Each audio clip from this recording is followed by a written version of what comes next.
maintient pour l'essentiel les conquêtes civiles et politiques de la Révolution. Le Code civil, la réorganisation administrative du pays et les grandes libertés inscrites dans la Déclaration des droits de l'homme. La fin de la modération. L'assassinat du duc de Berry, héritier du trône en 1820, marque un tournant. Louis XVIII met fin à sa politique libérale en restreignant la liberté de la presse. En 1824, Charles X, son successeur, accentue le retour à l'Ancien Régime. Il décide de se faire sacrer à Reims et fait voter une loi indemnisant les émigrés. En juillet 1830, les élections envoient à la Chambre 274, opposant contre 143 représentants du parti gouvernemental. Charles X refuse ce résultat et prend 4 ordonnances qui annulent les élections et suppriment la liberté de la presse. Cette décision met le feu aux poudres. Les Trois Glorieuses. Derrière Godefroy, Cavaignac, les quartiers populaires de Paris sortent le drapeau tricolore et descendent dans la rue. Le 27 juillet 1830, les premiers coups de feu éclatent. Le 28, des barricades sont dirigées et le drapeau tricolore flotte partout. Le 29, le Palais Bourbon et le Louvre sont aux mains des émeutiers. Le roi doit évacuer Paris, mais le 31 juillet, les républicains se font confisquer leur victoire. À l'hôtel de ville de Paris, Lafayette propose de confier le pouvoir à Louis-Philippe d'Orléans, cousin de Charles X. Louis-Philippe, un roi bourgeois. Né des Trois Glorieuses de 1830, la monarchie de Juillet devient de plus en plus conservatrice. La crise économique de 1846 et la contestation républicaine entraînent sa chute. Le roi des Français. Louis-Philippe n'est plus roi de France, mais roi des Français. Il tient à montrer qu'il règne sur des Français qui l'ont choisi. Le drapeau tricolore remplace le drapeau blanc de l'Ancien Régime. Pourtant, le roi se contente de réviser la charte pour doubler le nombre d'électeurs. À la fin de son règne, 240 000 électeurs seulement votent, alors que le pays compte 33 millions d'habitants, contestés par les partisans des Bourbons, les légitimistes, et par les républicains. Le nouveau régime n'hésite pas à réprimer durement les soulèvements. La révolte des Canuts de Lyon. En 1831, les ouvriers de la soie de Lyon, particulièrement misérables, se révoltent. Leurs salaires ont chuté de façon dramatique, de 4 à 6 francs sous l'Empire à moins de 1 franc en 1831, pour 15 à 18 heures de travail par jour. En dépit d'un accord négocié par le préfet, le gouvernement envoie le maréchal Soult et 20 000 soldats rétablir l'ordre. Les ouvriers sont vaincus, mais ont pris conscience de leur solidarité et de leur force. Le mouvement mutualiste trouve là une partie de ses origines. Le ministère de Guizot. Professeur d'histoire, élu député de Lisieux en 1830, ce libéral devient le chef effectif du gouvernement à partir de 1840. On lui doit la première loi scolaire visant à créer un enseignement primaire public.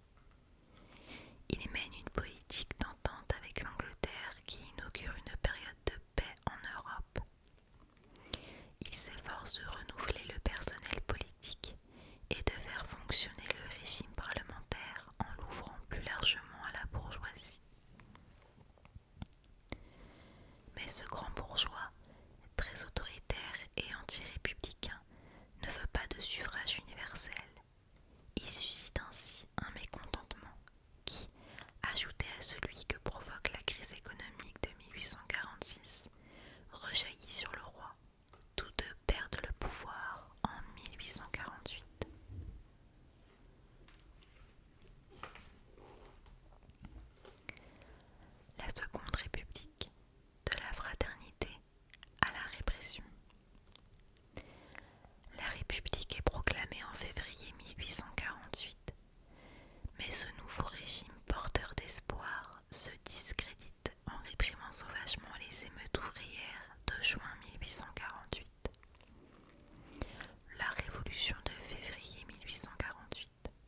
ce qui provoque le renvoi de Guizot.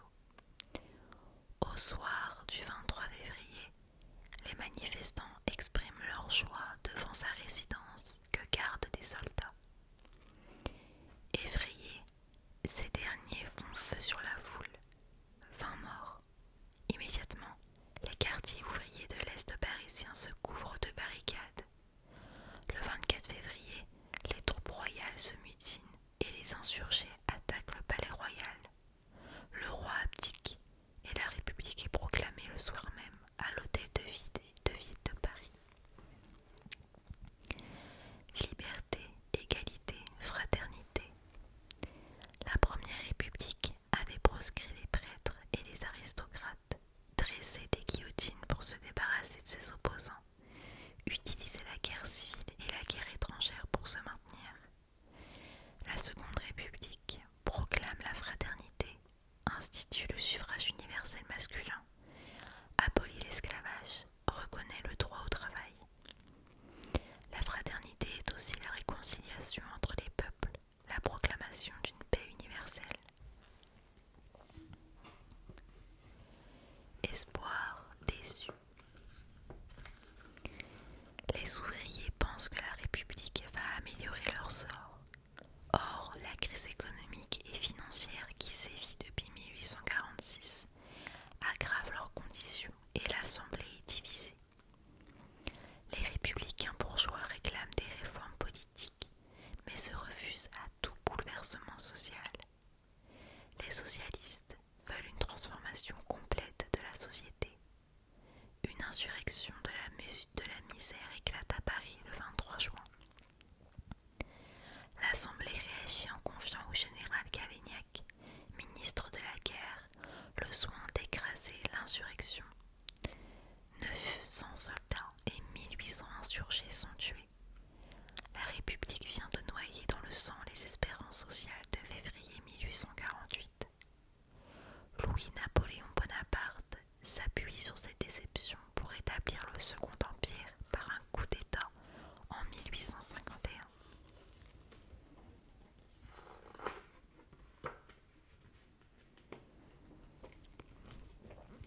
La Commune de Paris.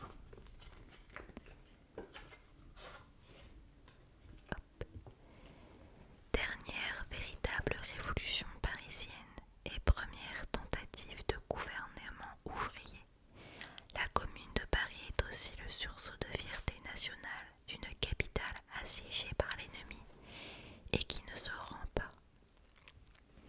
L'arrivée de Thiers et l'insurrection de Paris. Napoléon III tombe dans le piège d'une guerre contre la Prusse. Il est battu à Sedan en 1870. Bismarck, ne voulant négocier qu'avec un gouvernement nommé par une assemblée élue, des élections ont lieu dans le pays occupé. Le 8 février en 1871, les Français choisissent la paix en élisant 400 royalistes, 200 républicains et 30 bonapartistes. Thiers, chef du gouvernement de la République, multiplie les mesures vexatoires envers les Parisiens. Défilé des Prussiens dans une ville qui ne s'est pas rendue. Désarmement de la guerre nationale. Cette dernière opération est mal conduite. Les troupes fraternisent avec le peuple. Paris se soulève. Thiers l'abandonne à l'insurrection pour mieux la réprimer. La Commune. Un comité central s'installe à l'hôtel de ville, sous le nom de Commune de Paris. Il est composé pour l'essentiel d'ouvriers, d'artisans et de petits bourgeois. Une législation très progressiste est mise en place. Le calendrier révolutionnaire est rétabli, le drapeau rouge adopté. Des mouvements insurrectionnels analogues se produisent dans différentes villes de province, mais eux sont immédiatement écrasés. La semaine sanglante. Avec l'aide de Bismarck qui libère des prisonniers français, Thiers rassemble à Versailles une armée de 130 000 hommes sous le commandement de MacMahon. Paris subit alors un deuxième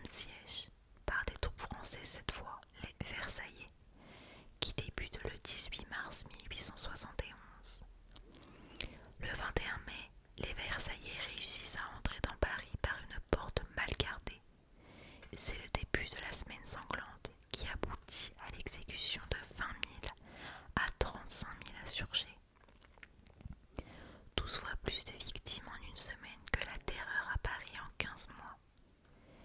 Cette terrible répression décime l'artisanat parisien et maintient pendant de longues années une hostilité sourde entre Paris et la province.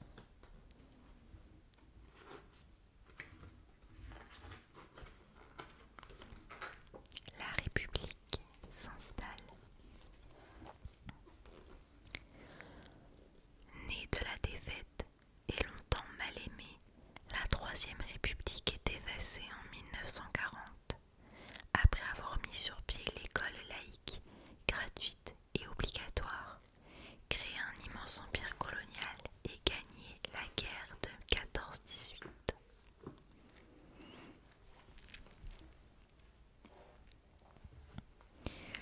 Le scandale de Panama. L'effondrement d'une compagnie de travaux publics chargée de creuser un canal à Panama, Amérique centrale, met au jour un grand scandale financier.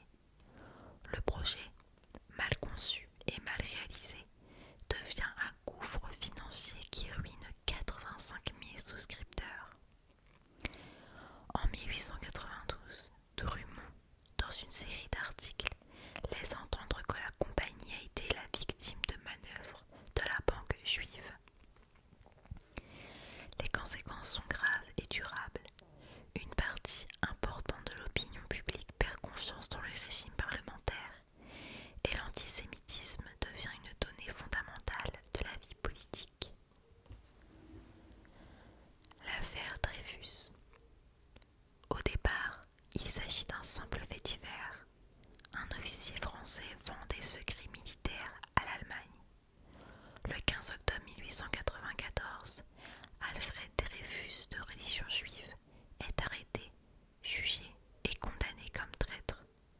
Il est envoyé au bagne de l'île du Diable, en Guyane, purger une peine de déportation à vie. Mais en 1896, le véritable coupable est identifié. Il s'agit du commandant Ernest Esterhazy, aventurier couvert de dettes liées au milieu nationaliste. Il y a donc erreur judiciaire. Pourtant, Esterhazy est acquitté le 11 janvier 1898. Un immense scandale. Le 13 janvier 1898, Émile Zola publie dans le journal L'Aurore une lettre ouverte, J'accuse, qui suscite un immense scandale. L'opinion publique se partage alors entre Dreyfusards et anti-Dreyfusards. Une vague raciste et antisémite soulève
sont signés Émile Zola et ont été écrits lors de l'affaire Dreyfus dans les années 1890.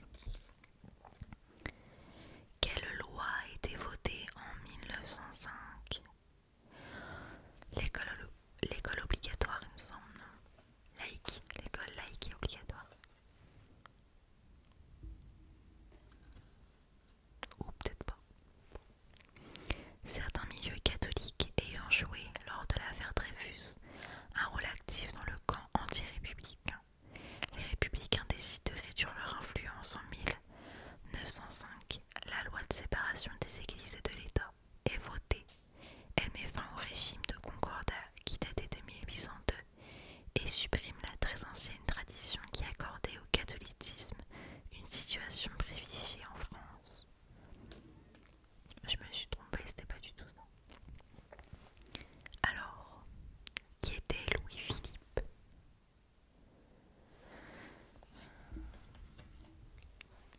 Volontaire dans les armées révolutionnaires, Louis-Philippe a combattu à Valmy et à Jemmapes, puis s'est exilé. Rentré en France en 1817, il est proclamé lieutenant général du royaume le 31 juillet 1830. Avant d'être fait roi des Français, il affecte un mode de vie très simple. Ses enfants fréquentent un lycée public. Il se promène volontiers en famille sur les Champs-Élysées et invite les gros négociants et leurs épouses aux Tuileries. En réalité, Louis-Philippe entend ne rien céder de son pouvoir de souverain. Qui était Vidocq?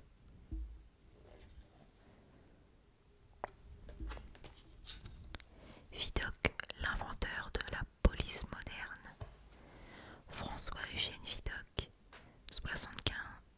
775-857, soldat coupable de faux, a été condamné aux travaux forcés. Envoyé au bagne, il s'évade. Repris, il trouve toujours un moyen de s'échapper. En 1809, il devient un indicateur du préfet de police. Ses talents, sa connaissance des milieux du crime et ses relations très étendues lui permettent de devenir le chef d'une brigade composée d'anciens bagnards. Il fonde ainsi la police d'aujourd'hui qui enquête, interroge et résout les affaires criminelles. Oh waouh, il est stylé. Qu'est-ce que le printemps des peuples? La révolution parisienne n'est pas isolée.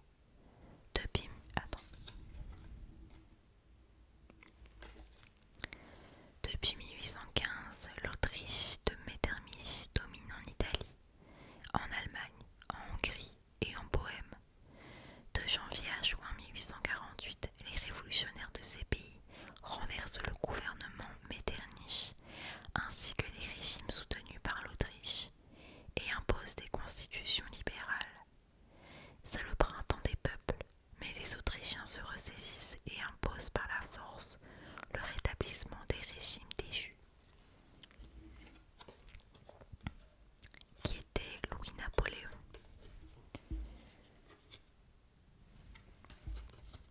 Le prince-président, le premier président de la République. C'est le neveu de Napoléon Ier. Quel homme politique a quitté Paris en ballon?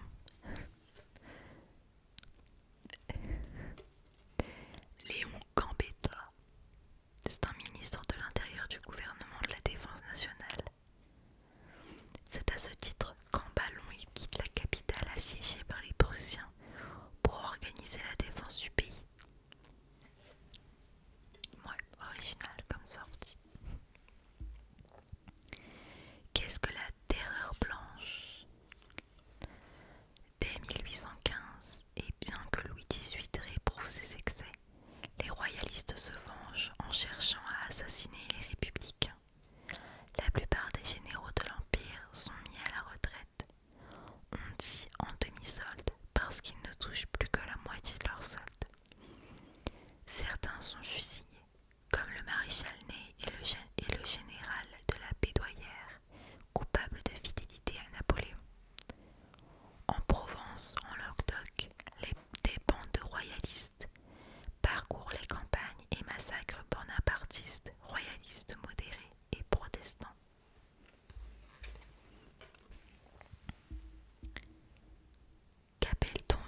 certains de ses sujets.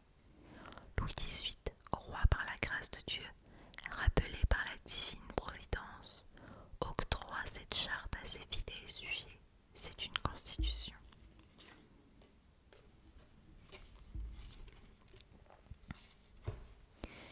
Qui étaient les fédérés? Les fédérés sont les gardes nationaux parisiens qui luttent contre les Versaillais pendant le deuxième siège de Paris. La troupe était d'environ 30 000 hommes.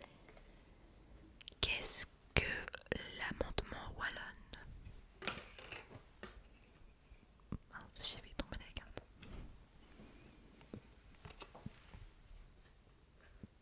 Pendant 4 ans, l'Assemblée, pourtant en majorité royaliste, hésite entre république et retour à la royauté, car les royalistes sont divisés. Un texte déposé par Henri Wallon en 1875 propose alors d'élire le président de la République à la majorité absolue des suffrages du Sénat et de la Chambre des députés réunis en Assemblée nationale. Adopté une fois de majorité, le 30 janvier 1875, l'amendement Wallon est l'acte de naissance de la Troisième République. Et voilà, on a fini. J'ai trouvé ce livre très intéressant. Et toi, t'as bien aimé? Et si tu as regardé toutes les parties, dis-moi lequel tu as préféré. Moi je pense que c'est... Attends.